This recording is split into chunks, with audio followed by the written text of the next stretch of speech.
आंखे मित्र यादि हूंदो कि गए सची ॻाल्हि कार्यक्रम में पाण नए करार में आवल गलातीअ खे लखल पत्र जे 5वें अध्याय जी 4 कलम सुधी पोगा हुआसीं। ईश्वर जा ही पवित्र वचन पंहिंजे जीवन में अजायब जहिड़ो कमु कईं। अहिड़ी आशा साथे पाण अॼु अॻियां वधूं। पाउल 5वें अध्याय जी 5वीं कलम में कोरो चंता उहो पाण सुणो। गलातीअ खे संत पाउल जो लखल पत्र 5मो अध्याय ने 5वीं कलम हिते चवनि था कि पाता ईश्वर पाके उन भेरो सीधे संबंध में कोठी अचींदा अहिड़ी आशा रखूं था ने पंहिंजे विश्वास मार्फत कमु कईंदल ईश्वर जे पवित्र आत्मा जे बर जी पाण वाट नेरियूं था।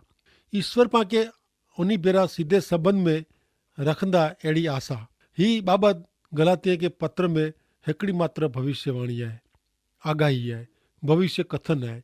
ही घणे नोंधपात्र बाबति आहे। कारण पाउल जे मेड़े पत्र में पाउल यीशु ख्रिस्त जे समाज मंडल के आकाश में उचकाए वञे जे बनाव विषय अथवा पृथ्वी ते यीशु ख्रिस्त पंहिंजो राज्य स्थापे जे बारे में फेरी आगमन विषय कींक ने कींक था चेंज था। पण हिते गलातीअ के पत्र में प्रेसित पाउल विश्वास से ईश्वर साथे सीधे संबंध में अचे जी आशा विषय ॻाल्हि कईं था। ईश्वर साथे सीधे संबंध में अचे जी आशा उता प्रभु यीशु ख्रिस्त आई।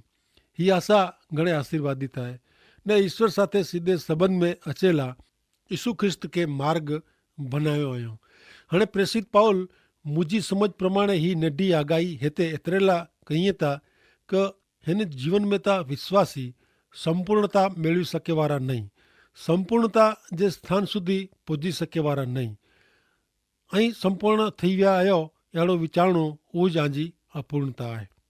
लोग जेको अहिड़ो मञे था कि पिंड संपूर्ण आहे उहो पाण वारे जी अपूर्ण हुई, पण इन जी उन खे ख़बर न आहे। पर हाणे नेरियो 6 कलम में प्रेरित पाउल कुर चवनि था गलाती 5 कलम 6 ख्रिस्त यीशु साथे जे संबंध में सुन्नत कराए से कि सुन्नत न कराए से कीअं फ़र्क़ु पए नथो। प्रेम से कम करींदल विश्वास ज महत्व जी बाबत आहे। नियम जी कोई पण पद्धति विश्वासी तरीके जो जीवन निपटाए सके न। तंहिंजो सूत्र साव सहेलो आहे, प्रेम से कम करींदल विश्वास। जी जी गलातीअ के पत्र में पाण अॻियां वधबो तीं थी पाउल पाके हिन जी कार्य पद्धति बताईंदा। पण पाण उहो यादि रखूं कि विश्वासी तरीके जे जीवन जो सादो ने सीधो सूत्र आहे प्रेम से कम करींदल विश्वास। विश्वासी तरीके जीवे जो ऊज मार्ग आहे विश्वास। विश्वास प्रेम से कम करींदो। प्रेम पवित्र आत्मा जो फल आहे। 7वीं कलम में प्रसिद्ध पाउल गलातिया प्रदेश जे विश्वासी के पूछे था कि आंजी प्रगति घणे खासी हुई, सच्चाई के अधीन थींदे आंके केर अटकाए। संत पाउल गलातिया प्रदेश जे विश्वासी के थोड़ो लोसे तो ने धमकाए तो। वो विश्वासी तरीके जे जीवन में खासा अॻियां वधंदा हुआ, पण यहूदी विश्वासी धर्म शिक्षक जे अचे से उन्हीं जी प्रगति अटकी वई। सत्य यीशु ख्रिस्त आहे ने उन्हीं जो शुभ संदेश आहे। 8वीं कलम में प्रसिद्ध पाउल चवता 5वें अध्याय जी 8वीं कलम में का आंखे आमंत्रण ॾींदल ईश्वरता अहिड़ो क्यों न हो। गलातिया जी प्रगति में जेको अटकाव आयो उहो यीशु ख्रिस्त खणी आया नहीं। अटकाव जो कारण ॿियो जाए। 9वीं कलम में पाउल चवता कि 5वें अध्याय जी 9वीं कलम थोड़ो खमीर सॼे लोट जे लौंदे के फुलाए ॾे थो। शास्त्र में झूने ने नए बोए करार में खमीर दुष्टता जे, भ्रष्टता जे अथवा भूंडाई जे सिंधा तरीके वपरायो आहे। हिते प्रेसित पाउल खमीर रूपी पद्धति विषय ॻाल्हि कईं था। खमीर जे नियम जी पद्धति सामे पाके चेतवणी मेळवे जी ज़रूर आहे। नियम जी पद्धति ख़तरनाक आहे। नियम जी पद्धति जो अनुसरण पाके मुक्ति मिले तंहिंला यीशु ख्रिस्त 1900 वरे अगाऊ क्रूस ते पां वती पंहिंजे पाप जो दंड भरपाई करे ला पंहिंजो बलिदान ॾिनो। इनके अपूरतो वताए थो। पां जो नियम जो अमल कंदा वो तो इन जो अर्थ अहिड़ो थिए कि मुक्ति मेळवे ला मूंखे कोई धार्मिक विधि में जा पसार थियो खपे, पुण्य कर्म कहिड़ा पे का अहिड़ो ज ॿियो की कहिड़ो पे। मुंहिंजा मित्र, ऐं जॾहिं मुंहिंजी मुक्ति लाइ यीशु ख्रिस्त ते विश्वास कयो तॾहिं मूंखे मुक्ति त मिले ई, पण इन उपरांत मूंखे ज़रूरी अहिड़ो मिली वियो। मुक्ति मेळवे पोइ मूंखे घणे अनुभव थिया, पण उहो अनुभव मुंहिंजी मुक्ति में कीअं उमेरो कईं नथा। मुझी मुक्ति मुझो उद्धार करींदल यीशु ख्रिस्त है। मित्र, यीशु ख्रिस्त जो शुभ संदेश जहिड़ो आहे अहिड़ो ज पाणखे स्वीकारियो खपे ने ॿिए खे उहो ज शुभ संदेश ॾियणो खपे। इन में पाण कीअं उमेरी सघूं न का इन में जा कीअं ओछो કરી શકો ન। ઈસુ ખ્રિસ્ત जो शुभ संदेश पहलो कुरिन्थियों के पत्र 15 अध्याय 3 ने 4 कलम में जाहिर करे में आयो है कि मूंखे मिलई वो रीत आवां के सौंपई है ने वो मिणीनु महत्व जी है। धर्मशास्त्र में लखल है इन प्रमाणे ख्रिस्त पंहिंजे पाप ला मरिया, उन्हीं के दफनाए में आया ने वो 3 ॾींहं सजीवन थिया। प्रेसित पाउल 11 कलम में चवंदा आहियो सुणो, प्रभु में मूंखे भरोसो आहे कि अहीं मुंहिंजे मतनु अलॻि मत नहीं अपनायो। माण्हू जेको आके अलॻि शिक्षण ॾिए था पोइ हू गमे हू वे पण ईश्वर इनके शिक्षा करींदा। पाउल के विश्वास वो कि गलातिया प्रदेश जा विश्वासी लोग यहूदी विश्वासीअ जा खोटा धर्म गुरु जो खोटो शिक्षण छेवटे था फुगाई ज ॾींदा। पाउल चवंदा तंहिंला इनके प्रभु में भरोसो आहे कि गलातिया प्रदेश जा विश्वासी फिर थी सच्ची जगह ते पग रखंदा ने वडर में जा पंहिंजा मथा ॿाहिरां कढींदा। तॾहिं उन्हीं के ॾिने में अवल प्रभु यीशु ख्रिस्त जा शुद्ध शुभ संदेश तरफ़ पाछा फिरंदा ने हू नरींदा कि यहूदी विश्वासी खोटे धर्म गुरु जो शिक्षण उन्हीं के अवरे रस्ते ॾोरींदो हो। हाणे 11वीं कलम में प्रसिद्ध पाउल गलातिया प्रदेश जे विश्वासी के पूछे था कि 5 अध्याय ने 11वीं कलम कि भाउ सुन्नत ज़रूरी आहे, अहिड़ो आऊं अञा ज़ाहिर कंदो वां त मुंहिंजी अञा को सतावणी करे में अचे थी। ज ई वे त पोइ ख्रिस्त जे क्रूस जो संदेश ठोकर रूप किडानु वे। ही कलम नोंदनीय आहे। पाउल पुछे था कि सुन्नत ज़रूरी आहे, अहिड़ो आऊं अञा ज़ाहिर कंदो वां त मुंहिंजी अञा सतावणी कोलाए करे में अचे थी। यीशु ख्रिस्त जे शुभ संदेश में की वधारे से लोग इन जो स्वीकार कईं था पण यीशु ख्रिस्त जे शुभ संदेश में भेड़सेड़ न थी सके। नैसर्गिक मानवी ला यीशु ख्रिस्त जो शुभ संदेश जड़ो हो ने जड़ो आए अहिड़ो स्वीकारणो अगरो आहे। यीशु ख्रिस्त जे शुभ संदेश जो प्रचार एतिरे ज माण्हूअ खे गमे नथो। लोग एतिरे ज इन जो विरोध कईं था। संत पाउल पुछे था कि ज आऊं यीशु ख्रिस्त जे शुभ संदेश में कीअं भेड़सेड़ कंदो वां अहिड़ो लॻे थो त पोइ मुंहिंजी सतावणी कुलाए करे में अचे थी। पाउल 11वीं कलम में अॻियां चवनि था कि ज ई वे त पोइ यीशु ख्रिस्त जे शुभ संदेश जो संदेशो ठोकर रूप न वे। हक़ीक़त में त माण्हू जिन जिन ॻाल्हि में अभिमान करे थो इन में यीशु ख्रिस्त जो क्रूस इन लाइ ठोकर रूप आहे। यीशु ख्रिस्त जो क्रूस मानवी जी नैतिकता मानवी जे पूर्ण कर्म के ठोकर रूप आहे। कारण यीशु ख्रिस्त जो शुभ संदेश इनके चए थो कि इन जा पूर्ण कर्म सत्कर्म इन जो उद्धार करी सघंदा आहिनि, उहो न्याय पुनित पावन ठहिराए सघंदा आहिनि। प्रभु यीशु जो क्रूस मानवी जी फिलसुफी के ठोकर रूप आहे। कारण प्रभु यीशु ख्रिस्त जे क्रूस जी अपील विश्वास ला आहे, तर्क ला न आहे।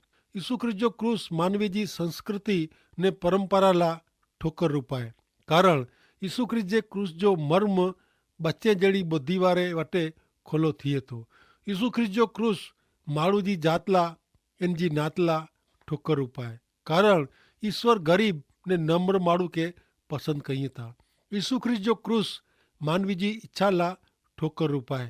कारण यीशु ख्रिस्त जो क्रूस ईश्वर के बिन शर्ती जात अर्पण करेला मानवी के बोलाए थो।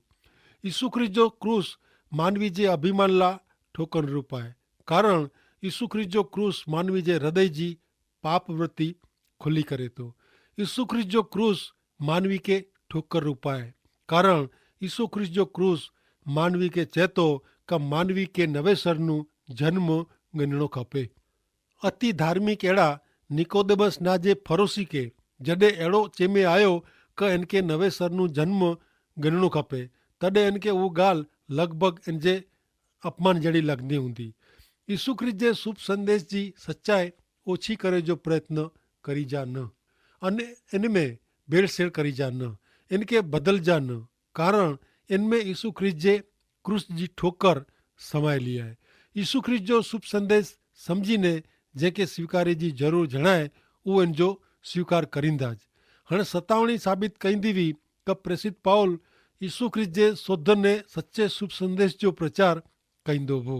जो पाउल खोटे प्रचारक वारे जी यीशु ख्रिस्त जे भेड़सेल वारे खोटे शुभ संदेश जो प्रचार कवे तो कंहिंजो पण मन डोक थियो न हो, पण पाउल सत्य जो प्रचार कंदो हो। तेला यहूदी लोग ने यहूदी धर्म शिक्षक इन जी सतावणी कंदा हुआ। मित्र, हिन टाणे आऊं आके हिकिड़ो सवाल पूछला मंगा थो, ऐं प्रभु यीशु ख्रिस्त साथे संबंध में आया आहियो? प्रभु यीशु ख्रिस्त ते विश्वास करी उन्हीं जे शरणे आया? तैसे आंजा कुटुंबी जन का आंजो समाज आके हैरान करे तो, आंजो धिक्कार करे तो याद रखजा कि योहान 15 अध्याय 18 ने 19 में प्रभु यीशु ख्रिस्त चेता कि दुनिया आंजो तिरस्कार करे तॾहिं याद रखजा कि वो पहला मुझो तिरस्कार क्यों हो। जो ऐं दुनिया जा थईने रहो त दुनिया आके पंहिंजा लिखीने प्रेम रखंदा, पण हिन दुनिया में जा आऊं आके पसंदि कया आहीं एतिरे हाणे ऐं हिन दुनिया जा रिया न आहियो ने एतिरे दुनिया आंजो तिरस्कार करे थी। भले हाणे नेरियो धर्म जे खोटे शिक्षक ला प्रेसित पाउल 12वीं कलम में कहिड़ी इच्छा प्रकट करे थो। गलातीअ खे लखल पत्र जे 5वें अध्याय जी 12वीं कलम। मुंहिंजी त इच्छा आहे कि लोग जेको आके अलॻि प्रकार जो शिक्षण ॾिए था उहो अॻियां वधीने पंहिंजी खसीज कराए विझे त कहिड़ो ख़ासो।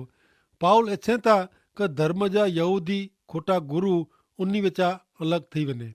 हाणे 13वीं कलम में प्रसिद्ध पाउल गलातिया प्रदेश जे विश्वासी खे चेतवणी ॾींदे चए था कि ऐं स्वतंत्र रहो तंहिंला ईश्वर आके आमंत्रण ॾिनो हुयो।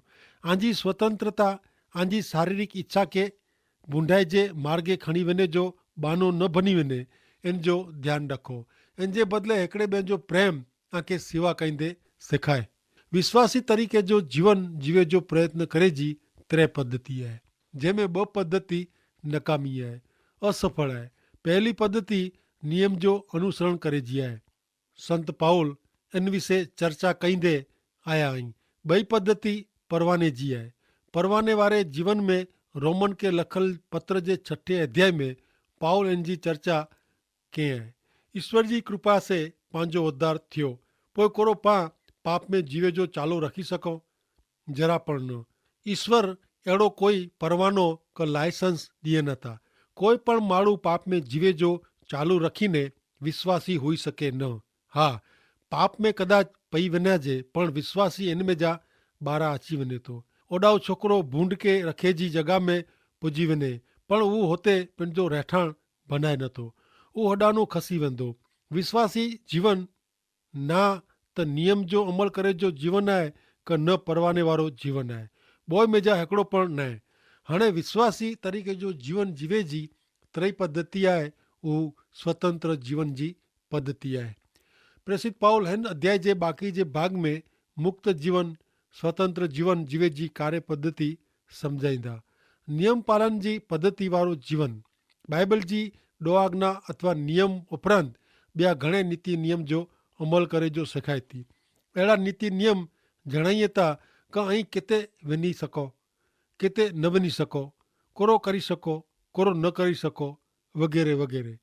पाउल चवनि था कि ऐं मेड़े नियम जो अमल करियो ने तंहिं छतां ऐं विश्वासी तरीक़े जीवन जीवंदा न हो।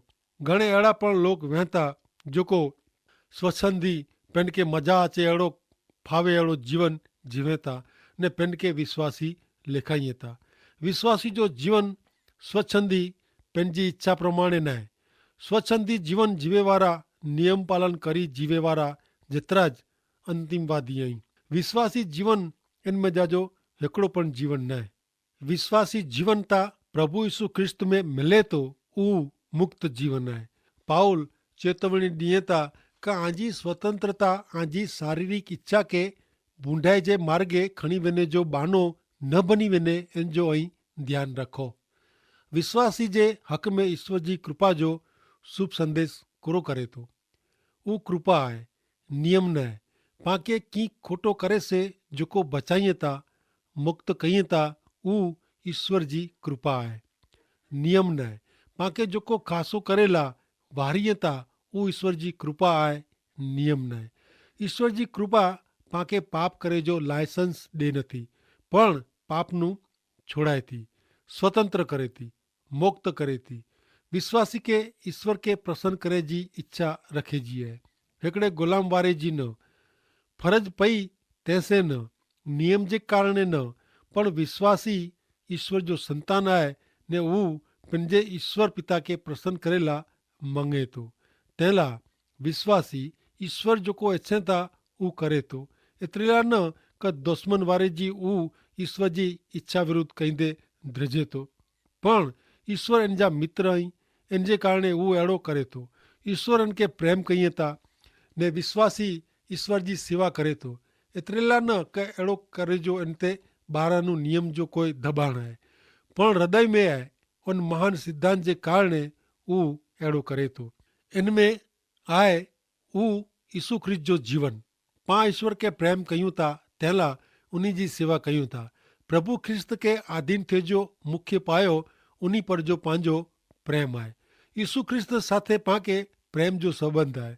नियम पाण खे ईश्वर साथे जे प्रेम संबंध में रखी सके न।